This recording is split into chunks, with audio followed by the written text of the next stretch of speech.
Ok. Je suis donc Léa et je suis venue ici pour vous parler sur le sujet de la reconversion en général. Euh, bon, c'est un spoiler, c'est un retour d'expérience, donc je vais beaucoup parler de ma reconversion. Mais toute l'idée de ce talk, elle part du fait que, enfin du constat que dans la tech en général, donc managers, développeurs, tous, on passe à côté de ce que pourraient nous amener les profils reconvertis, c'est-à-dire les personnes qui ont fait des reconversions, et y compris les personnes qui font les reconversions elles-mêmes. Et donc c'est un peu je voudrais vous raconter mon voyage pour trouver ma propre valeur et contribuer aux équipes. Et donc oui, comment les reconvertis peuvent inspirer et enrichir vos équipes. Donc c'est le voyage de ma prise de conscience et c'est aussi, une fois que j'y suis arrivée à trouver ma valeur, ça m'a posé quelques petits problèmes de trouver une équipe qui était d'accord pour voir ma valeur aussi. Et donc on va voir les différentes équipes auxquelles j'ai participé. Mon parcours, j'ai fait une école d'ingénieur au début des années 2010. Mais suite à ça, je suis devenue vendeuse de popcorn dans un cinéma, puis prof de maths. Et en 2020, j'ai fait une formation de reconversion courte, qu'on appelle parfois un bootcamp, en Java. C'était Dev, Full Stack, Java, Angular.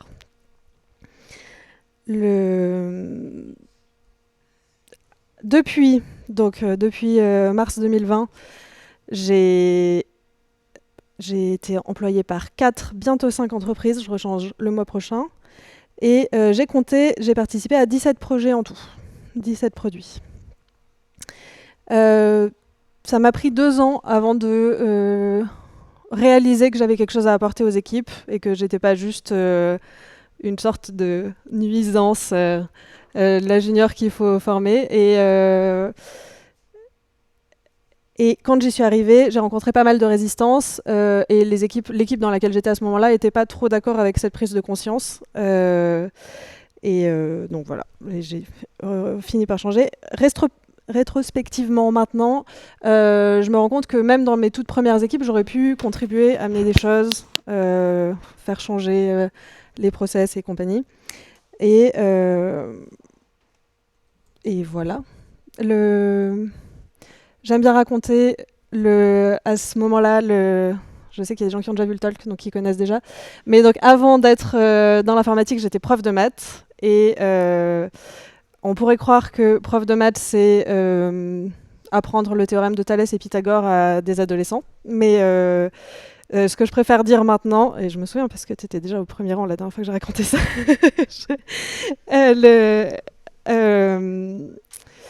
mais en réalité, prof, c'est amener des adolescents, 30, d'une sonnerie à une autre, de préférence entier. Et les adolescents, je ne sais pas s'il y a des gens qui ont des enfants, mais des fois, ils trouvent que c'est une bonne idée de, par exemple, se poignarder avec des ciseaux. Et c'est-à-dire que eux, quand ils rentrent dans la salle, c'est dans leur champ des possibles. Et finalement, s'ils connaissent pas Pythagore, mais qu'ils ont résisté à la tentation, c'est déjà ça. Et donc l'anecdote me sert surtout à dire que la principale chose que m'a amené le fait d'avoir été prof, c'est de relativiser facilement des situations qui ont l'air dramatiques. Parce que finalement, en faisant du code, c'est assez rare d'être dans des projets où on peut poignarder des gens avec des ciseaux.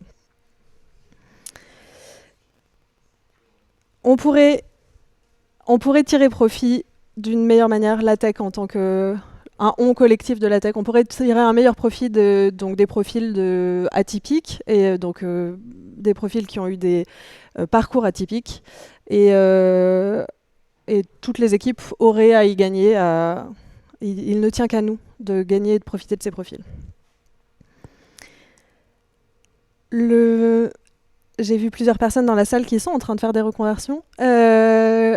Décrocher mon premier job après le bootcamp, c'était une grande aventure. Je je suis venue dans la tech parce qu'il y avait du boulot, que mes amis développeurs ils avaient des armées de recruteurs qui arrivaient dans leur message LinkedIn et je me dis ah mais ça doit être vachement bien quand même de pouvoir choisir. Quelle n'a pas été ma surprise quand j'ai découvert la réalité du monde et que on a commencé à me dire que il allait falloir quand même voir parce que les niveaux des gens des bootcamps c'est quand même très faible et c'est quand même un sacré risque si on t'embauche. Comment on va faire si tu n'y arrives pas ensuite? Bah oui, c'est un comment on va faire si quelqu'un qu'on embauche n'y arrive pas. Quel mystère mystérieux. Déjà, je voudrais challenger ça. Pourquoi est-ce qu'on parle de niveau sur un développeur junior? Est-ce que, pour les gens qui ont déjà travaillé dans des équipes avec des gens de niveau, est-ce que vraiment, quand vous commencez avec une nouvelle personne, la chose la plus intéressante à propos d'elle, c'est que ce soit en sortie d'école ou une reconversion, c'est son niveau technique? Est-ce que c'est l'expertise technique qui vous amène, qui est intéressante quand vous commencez à bosser avec un nouveau membre de l'équipe? Moi pas, depuis j'ai fait quelques onboarding et c'est vraiment pas la première qualité des gens, des nouvelles personnes d'une équipe. Par exemple les soft skills, par exemple quelqu'un avec qui c'est sympa de travailler, je travaille maintenant, j'ai onboardé une nouvelle membre dans mon équipe il n'y a pas longtemps et ce que j'adore dire, et c'est hyper agréable de bosser avec elle parce qu'il n'y a jamais besoin de lui répéter 2 fois la même chose. Donc je peux lui dire une fois quelque chose et ensuite je sais que c'est bon pour la vie. Et ça, c'est quand même une qualité super, non? Par rapport à quelqu'un qui connaîtrait déjà très bien Angular version 17 et avec 3 ans d'expérience. Mais dans toute cette jungle, j'ai quand même réussi à trouver à m'en sortir. Pour décrocher mon premier job, j'ai dû passer 2 entretiens techniques, des tests techniques dématérialisés, un entretien RH et un entretien avec le chef de l'agence. Ça fait quand même 5 si vous avez compté. J'ai eu des débriefs RH entre chacun pour me dire que c'était un peu juste le niveau, mais on va voir, on va peut-être y arriver. Et j'ai appris des années après, au moment où j'ai écrit ce talk, donc l'an dernier, que tout ça, de toute manière, ça avait servi à rien, puisque finalement, ce qui avait fait peser dans la balance, c'est que la personne qui m'a recommandé avait crié sur tout le monde dans tous les couloirs jusqu'à ce qu'ils disent oui. Donc, c'est comme ça que ça s'est passé. Mais l'important, c'est que j'ai trouvé le job. Le dégât qui a été fait, c'est que je suis pas partie hyper confiante dans le fait que j'allais contribuer activement à un projet. Quand on te dit suffisamment de fois que ça va être dur, t'es pas au niveau, etc., bah, au bout d'un moment, tu commences à te dire, ok, bon, bah, j'ai beaucoup de choses à apprendre et pas beaucoup de choses à amener. Et donc, ça met pas dans une posture très proactive. Mais l'important, c'était de commencer. J'ai commencé sur mon premier projet qui alors, pardon, je me suis perdue. Oui, je suis arrivée sur le premier projet qui était un grand dragon, puisque le premier jour, ce jour-là, en sortie d'un bootcamp de 3 mois Java Angular, j'ai découvert l'existence de Docker, de l'agilité, de Kafka, qui apparemment n'est pas juste un auteur. On m'a dit qu'il y avait des cubes en informatique, c'était pas juste des figures. Ça m'a pris 5 jours pour faire tourner ce projet-là sur mon ordinateur en local. Et voilà. Et 5 jours pendant lesquels je me suis vraiment demandé si c'était moi le problème. Et bon, probablement un peu, mais pas que. C'était quand même beaucoup à avaler en une fois. C'était un gros projet de refonte extrêmement moderne d'un gros legacy qui s'est soldé par... je vais faire attention parce qu'il y a des gens qui ont travaillé dessus ici. Qui s'est soldé par un échec. Moi, je dirais que c'était un échec. Et je pense que c'est même jamais parti en prod. Ce qu'on a fait... voilà. Je pense que ça a été jeté, c'est-à-dire que c'était quand je suis arrivée, il y avait déjà des développements depuis 6 mois et 3-4 mois après, ça a été jeté. Voilà, ça n'a jamais été refondu. Ils ont continué à utiliser ce qu'ils avaient avant. Pendant tous les 3-4 mois où j'étais sur ce projet, on a continué d'envoyer des experts techniques toujours plus d'expertise technique. Et bon, je l'ai dit très rapidement au début, mais avant d'être prof de maths, etc., je faisais de la conduite du changement, et théorique, on va dire. Et en fait, j'aurais pu savoir déjà à ce moment-là que c'était pas un problème d'expertise technique, c'était pas un problème technique, c'était vraiment un gros problème de définition de périmètre et de conduite de projet. C'est-à-dire que ce projet ne fonctionnait pas parce que aucune des équipes qui y prenaient partie ne communiquait entre elles. Pour la petite histoire, on avait une partie de l'équipe qui était en Chine et qui, quand ils en avaient marre de nous, ils faisaient les rituels agiles la nuit, donc le matin pour eux, la nuit pour nous. Et quand on arrivait à 8h du mat, ils nous disaient bah, c'est bon, on a fait cette nuit, il n'y a pas besoin. Et ils raccrochaient et puis c'était terminé. Donc voilà. Mais moi, ce qu'on me dit à ce moment-là, c'est que ah bah ça s'est pas passé comme on voudrait. Ton niveau, il est encore plus juste que ce qu'on pensait. On va mieux t'encadrer pour la suite. Et donc, ce qui s'est passé, c'est que je suis partie. Suite à ça, je suis arrivée juste après cette débauche de buzzword du premier dans une équipe qui fonctionnait vraiment très différemment de ça. D'aucuns diraient à l'ancienne, même si ça. Parfois, ça froisse parce que avant aussi, on faisait du clean code. Mais quand je suis arrivée, j'ai demandé comment on faisait pour les histoires de Git et de pair et tout ça. On m'a regardé avec des grands yeux. On m'a dit, bah écoute, t'es toute seule sur le projet, donc tu pousses tes commits sur develop et puis voilà. Donc ça m'a paru un peu étrange. J'ai demandé quel framework de test on utilisait. On m'a dit non. Non est une phrase complète.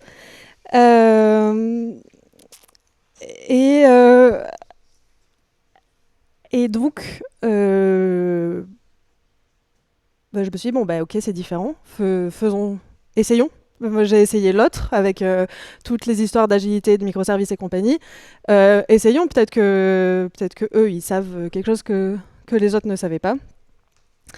Mais le problème de travailler de cette manière-là, c'est que une junior et un stagiaire peuvent pousser un bug sur un cas nominal directement en production sans que personne ne s'en rende compte. Voilà. C'est possible, c'est arrivé à moi avec le stagiaire, la fine équipe. Donc, c'est là que je me suis rendu compte, bon, ok, cette méthode-là non plus, ça fonctionne pas. Et en fait, ce que j'ai appris dans cette première expérience où il y a des tas de choses qui se sont mal passées, je pourrais le réinvestir. C'est-à-dire que moi, j'ai déjà vu des projets où on ne peut pas faire ça, où on ne peut pas complètement foirer toute la base de données parce qu'on a poussé un énorme bug en production. Et en fait, c'est là que je me rends compte que ces gens qui sont en face de moi, qui ont 10-15 ans d'expérience, bah, ils n'ont pas beaucoup évolué dans leur pratique. Et j'aurais des choses, techniquement, j'ai des choses à leur dire, j'ai des choses que j'ai envie d'implémenter. Et donc, c'est le début, c'est la première fois depuis que je suis dans le dev, donc ça fait environ 2 ans à ce moment-là que je travaille, et où je me dis, bah, en fait, j'ai quelque chose à apporter, et c'est ça. Et donc, je commence à contribuer techniquement au projet. Ils n'étaient pas trop d'accord. Eux, ça faisait 10 ans qu'ils bossaient de cette manière-là, ça leur allait très bien. Pour information, je me suis faite engueuler, et engueuler, c'est le mot, comme une petite fille, parce que les branches, ça désordonne le repo. Donc, voilà.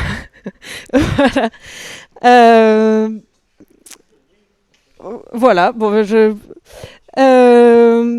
donc on peut pas dire que j'ai eu des retours très positifs de mes nouvelles méthodes de travail, mais en fait c'était trop tard. Je savais ce que je voulais faire, je savais comment je voulais travailler et je savais ce que je pouvais amener, et donc bah, je suis simplement partie. Je me retrouve donc de nouveau dans les process de recrutement avec 2 ans d'expérience cette fois. C'était mieux, c'était vachement plus simple avec 2 ans d'expérience de trouver du boulot. Et donc c'est là que je suis arrivée dans l'entreprise où je suis actuellement. Où ce que j'ai découvert du coup en arrivant, c'est la confiance. C'est-à-dire que cette fois, quand je propose quelque chose,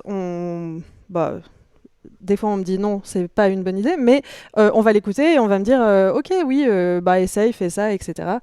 Je suis même, comme je suis presque la seule de mon équipe à faire du Java et les autres font d'autres langages. Bah, du coup, sur toutes les questions un peu Java, c'est à moi qu'on va poser des questions. Donc, je me retrouve à être un petit peu référente sur certains sujets, etc. Et du coup, j'ai plein d'idées, j'ai plein de choses. Ça a fait des merveilles sur ma confiance en moi. Ce que j'aime bien dire à ce moment-là, c'est que bah, du coup, je suis ici en train de vous faire ce talk, alors que quand je l'ai écrit et que j'en ai parlé aux premières personnes avec qui j'ai travaillé, qui m'ont dit bah, pourquoi tu veux faire un talk, et que j'ai répondu mais j'ai plein de choses à dire, et ça a surpris. Et on m'a dit bah, c'était pas du tout ta posture il y a 2 ans quand tu as commencé, et effectivement, j'ai oublié parce qu'on oublie vite, mais c'était pas du tout ma posture quand j'ai commencé, alors que maintenant j'ai des tas de choses à dire. Euh, J'investis aussi enfin mes soft skills dans ce que je fais. Je fais du mentorat. J'essaye d'améliorer la manière dont on se gère en tant qu'équipe, de nous améliorer. Et mon autre talk est sur la sécurité psychologique, qui est comment essayer d'améliorer la communication des équipes. Et donc j'essaye maintenant, en plus euh, de l'expertise technique que je peux amener, que j'ai appris en 4 ans, j'essaye aussi d'investir les soft skills que j'ai de mes vies d'avant, ce que je faisais pas du tout au début, et j'essaye de contribuer aux équipes avec ça.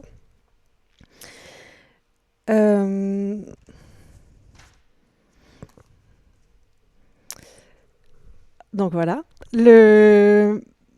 La conclusion, c'est quand même que j'y suis arrivée, que ça a marché, que j'ai réussi à partir d'un bootcamp et quand même d'une école d'ingé, parce que ça m'a bien aidé à, à réinvestir, à trouver une place dans des équipes techniques, à apprendre toujours, à rester tout le temps en apprentissage pendant ces 4 ans, ce qui n'est pas si facile que ça, de ne pas se laisser enfermer dans une petite boîte.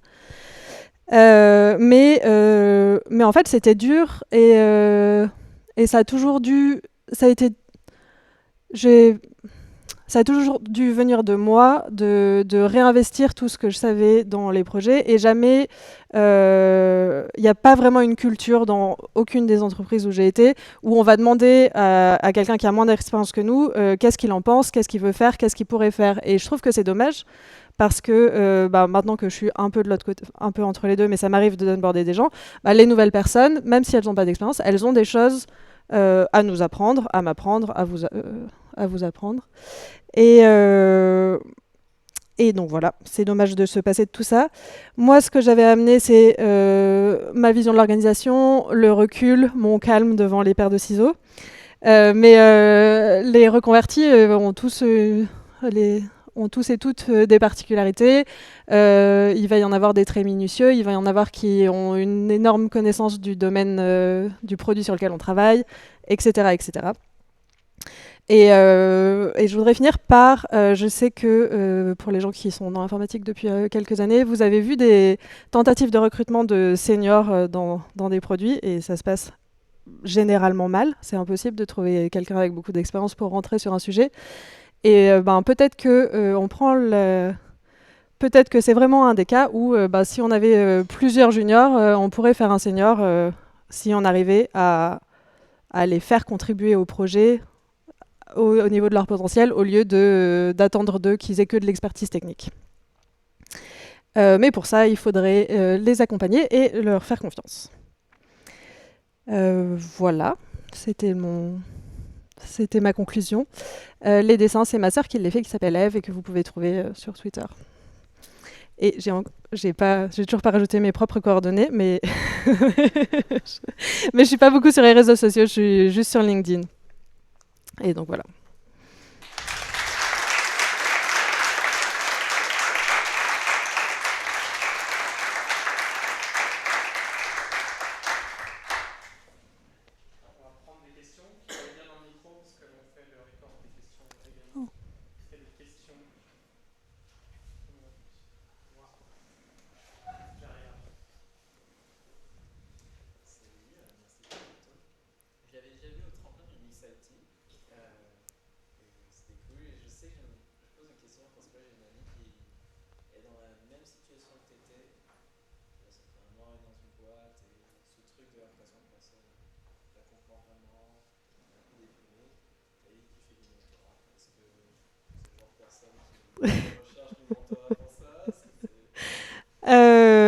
Bon alors, le Il y a beaucoup de... Bah, surtout si c'est une femme. Il y a beaucoup d'endroits pour se tourner. Je sais que moi, j'ai trouvé beaucoup de communautés à Duchesse France. Il y a le marrainage des duchesses, c'est ça? C'est possible de trouver des marraines là-bas. Mais il existe aussi d'autres communautés où c'est possible. Je sais qu'Anthony est là, il fait du mentorat plus technique avec les software crafters de Lyon. Ou même à titre perso. Enfin bon, il y a beaucoup d'endroits pour se tourner, pour trouver. Duchesse, c'est un bon endroit pour commencer pour une femme. Yes. Avec le micro allumé, c'est mieux. Je préfère le dire, ça fait moins sérieux. Moi, j'ai une question. Donc, la formation, tu l'as fait en 2020. C'était une formation de combien de temps? C'était 3 mois. 3 mois, donc c'est assez rapide. Est-ce que tu avais déjà codé avant? Alors, oui et non. À l'école, j'avais fait quelques modules d'informatique en général. J'avais fait des bases de données en Access. J'en ai aucun souvenir. J'avais probablement fait un peu de C. J'avais des bases d'algo. J'étais pas les boucles, enfin tout ce qui est algorithmie m'a pas posé trop de problèmes. Et j'avais jamais fait de Java par contre. Enfin toute la partie ingénierie logicielle, j'ai tout découvert à ce moment-là. Mais c'est vrai que je partais pas de zéro. Et est-ce que tu as dû faire des projets perso pour faire valoriser ton profil? Non. Non, pas du tout. Donc, tu as fait les 3 mois et après, directement chercher du travail. Oui. C'était en plein Covid en plus. Donc, c'était pas la meilleure période. Ouais. J'ai trouvé... comment j'ai trouvé du boulot? J'ai posté sur Lyon Tech Hub. Et j'ai rencontré pas mal de gens de l'écosystème qui m'ont expliqué comment ça marchait, etc. Dont un qui a passé mon CV. Voilà. D'accord. Et quand tu postulais, c'était des offres plutôt juniors ou pas forcément? Du coup, j'ai pas répondu à des offres. J'ai juste... D'accord. La chance. Merci.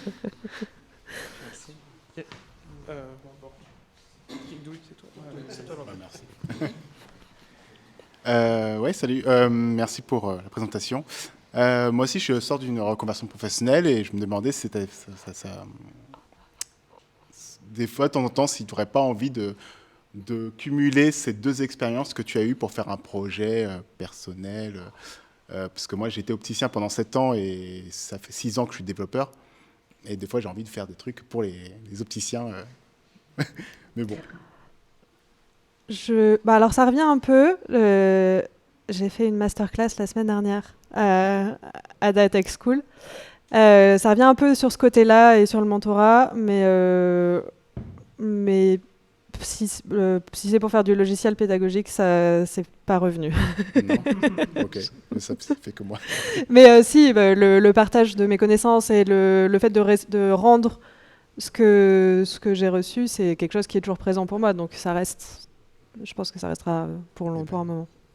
Bon, très bien. Merci. Alors, merci beaucoup déjà pour ce talk très inspirant.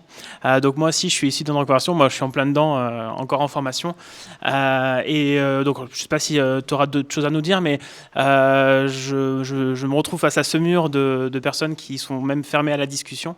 Moi, la différence peut-être de toi à cette époque, je sais ce que je peux apporter sauf que c'est vrai que j'arrive pas à le faire comprendre. Et est-ce que tu aurais d'autres conseils parce que là, répondre aux offres, c'est même pas la peine. Parce qu'il faut avoir une école d'ingé et de l'expérience. Moi, j'ai un doctorat, mais en biologie, donc pas de rapport, donc porte fermée. Et même face à face, j'ai déjà eu 2 entretiens. Et en fait, à chaque fois, c'était presque une erreur de casting de passer l'entretien. Donc, est-ce qu'il y aurait des conseils que tu aurais à donner avec ton expérience ? Après, mon conseil principal, c'est de trouver des sponsors et des gens qui vont te faire rentrer. Et je sais que c'est pas si facile que ça, mais ma croyance, c'est vraiment que c'est comme ça que ça marche. Et voilà. Du coup, ici, c'est un bon endroit pour commencer. Merci. Bah, c'est... Je vais répéter la question, c'est comment trouver des sponsors? Oui, bah, les meet-up, parler à des gens. Et après, c'est pas... C'est difficile de condenser ça en une formule magique qui marche pour tout le monde, mais parler à des gens qui sont dedans, essayer de comprendre, de s'intéresser, d'accumuler le plus de connaissances possible sur l'écosystème, et à partir de là, ça permet de comprendre où est-ce qu'on va pouvoir rentrer, etc. Donc c'est un peu dans les deux. Après c'est dur, hein, c'est pas la magie et la chance. Voilà. Yes. Avant de prendre, je pense, la dernière question, sachez qu'il y a quelques temps, moi en meet-up, on est venu me voir pour me demander si je pouvais relire un CV de quelqu'un qui était en reconversion et qui cherchait une alternance, et ça faisait 3 mois que la personne cherchait une alternance et qu'elle ne trouvait pas. Des CV, Mathieu et moi-même, maintenant ça fait quelques années qu'on est dans le monde de la tech, et dans le monde tech front-end, on vieillit Mathieu. On en a lu, et en fait on est souvent dans la posture où on les attend, donc on sait ce dont on a besoin, et c'est vrai que c'est pas forcément, je mets pas la faute dans les écoles de reconversion, mais c'est pas forcément les ateliers qui sont les plus faits sur le CV. Et c'est vrai que les CV dans la tech sont un peu différents des CV dans le reste du monde des CV. Donc j'avais accompagné cette personne, petit succès. 3 semaines après, elle avait trouvé son alternance. Il faut que je prenne des nouvelles pour savoir si ça se passe bien et si c'est cool. Mais en tout cas, sur l'écosystème front-end, il ne faut pas hésiter à solliciter Lyon.js. On peut essayer d'aider avec notre temps perso et nos dispos, mais on peut essayer d'aider. Et puis, tu l'as dit, il y a Lyon Tech Hub, il y a plein de communautés. Ça dépend du spectre de ce que vous voulez faire. Il y a plein d'opportunités possibles. Je vais prendre la dernière question. À la fin, je suis désolé. Je vais permettre là, de faire rapidement un retour d'expérience. Un retour d'expérience. Déjà, moi, ce mot reconverti, c'est pas un mot qui me sied. Je trouve qu'en fait, il est extrêmement péjoratif dans la bouche d'énormément de personnes. Donc souvent, j'essaye de trouver des alternatives et je parle d'évolution. Et en fait, je me suis aperçu au fur et à mesure de mes formations que finalement, la grande problématique à tout ça, c'est que c'est les tests d'entrée dans ces formations-là.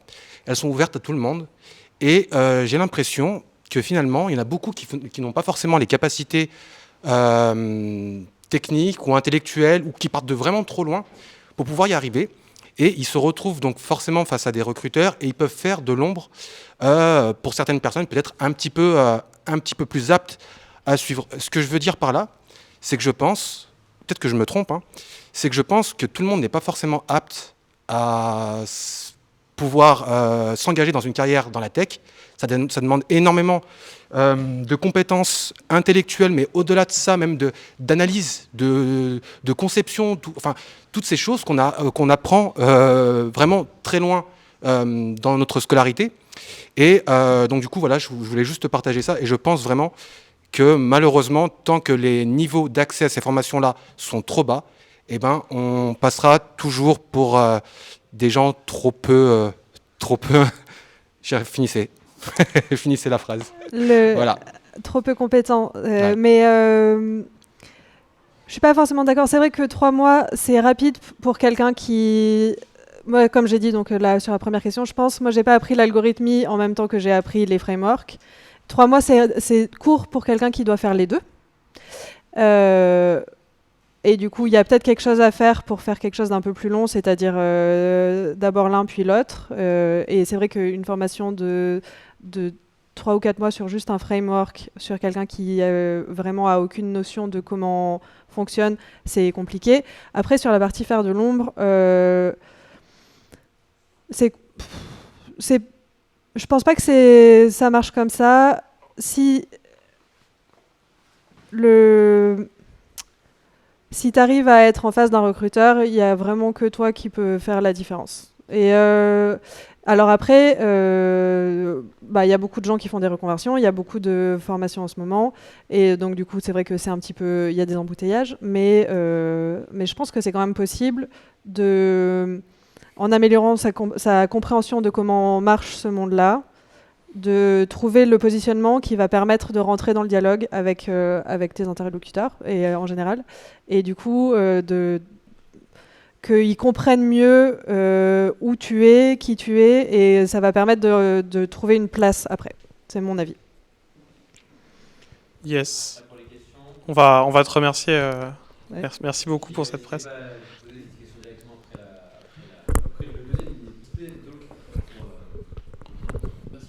Merci beaucoup.